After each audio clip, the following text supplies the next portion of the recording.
Okay, everyone, I'm going to be making some green tomatillo salsa. So I'm just going to be peeling my tomatillos. And by the way, a tomatillo is not a green tomato. It's actually a fruit, but it's a fruit that comes with a little skin on the outside. And normally they are quite large, but these are some teeny tiny ones, but it's a fruit, not a green tomato. So tomatillo. So I'm just going to be showing you the prep method for my tomatillo salsa.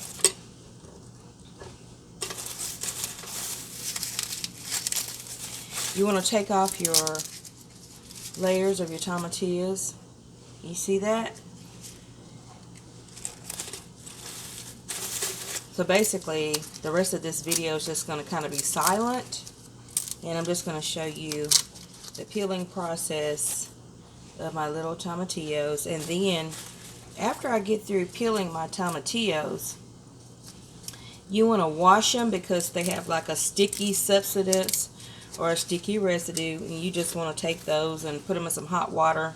At least this is my method. I put them in not hot water, but like warm water, and just let them sit in that bowl for a minute just to make sure they're clean because of that sticky residue.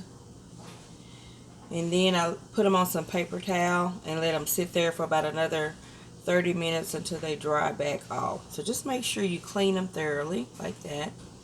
So like I said, the rest of the video may be kind of quiet, so I'm just going to be peeling my little tomatillos.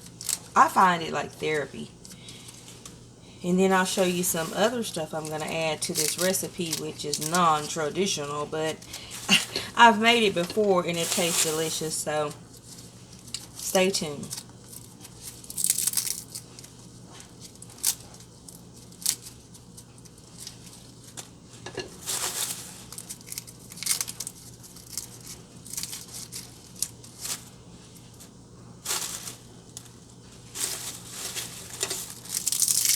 Takes about 1 pound of tomatillos to make a green salsa, and I actually cheat a little bit and go about 1.5 pounds.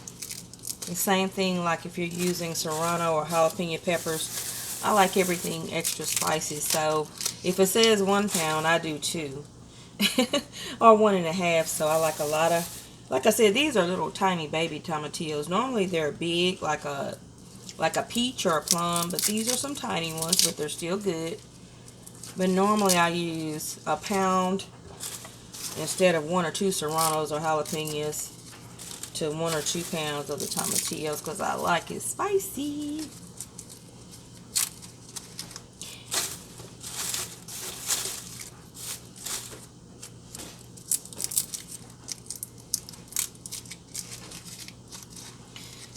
By the way, these are small, but they're fresh.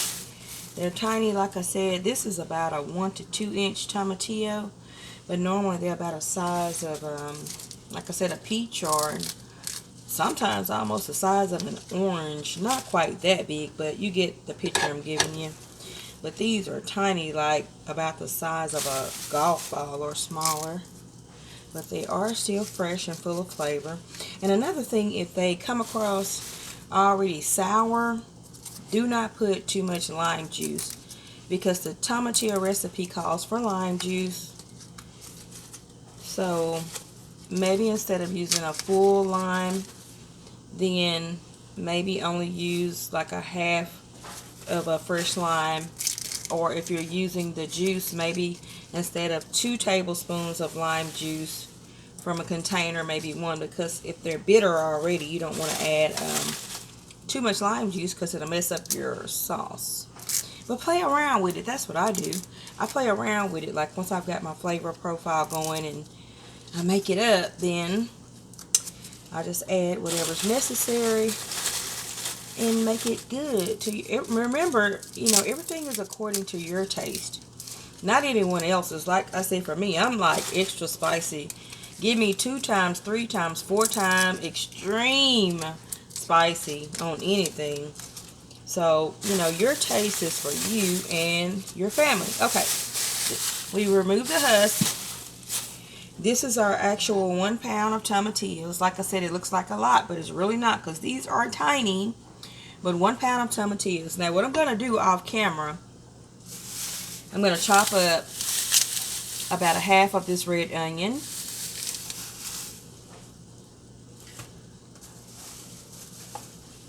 I'm going to be using something different with my tomatillo salsa. Now these are some peppers that I have that are fresh and picked right from the vine. You do not have to do this, but like I said, this is my recipe. Tomatillo salsa does not require these peppers, but I have experimented several times with different types of peppers to make different types of salsa. I'm going to be using these today, y'all. I ain't going to tell you where I got them from.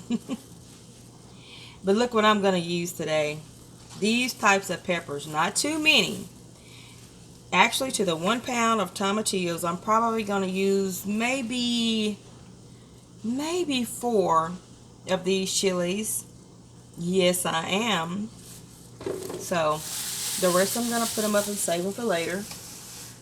I've already showed you the red onion that I will use about a half. I'm going to use some kosher salt. And I'm also going to use, I don't have any fresh lime, so I'm going to use this store-bought lime juice. Like I said, make up your salsa. Be careful, because if your tomatillo is already kind of tart, you don't want to use too much lime juice. It will make it too tart. So basically that's going to be my recipe for today. And what I'm going to do is roast up.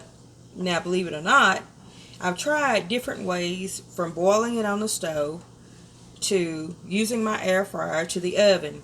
My favorite is the air fryer. So I am going to air fry all of my tomatillos and my peppers, half of my onion that I will cut up into pieces, and that's it. I'm going to air fry my tomatillos and veggies and onion, and after they are rested, I'm going to put that into my blender, add my lime juice, and also I have some fresh cilantro. Now, most recipes call for a little bit of cilantro, but I love cilantro too, so I'm going to use a whole thing of cilantro too. Stay tuned for the finished recipe, but this is your basics, and I thought I would share it with you today. It is delicious, and not only once you make your tomatillo salsa, you want to freeze it, because you don't want to keep it in the refrigerator too long, because it will go sour. So I'm going to show you in the second part of this video, after I blend and roast everything in my air fryer and season, the containers that I just pop them into my freezer, and you use it within like maybe 1 to 2 weeks. You can put it in recipes or just use it as your regular salsa. Stay tuned.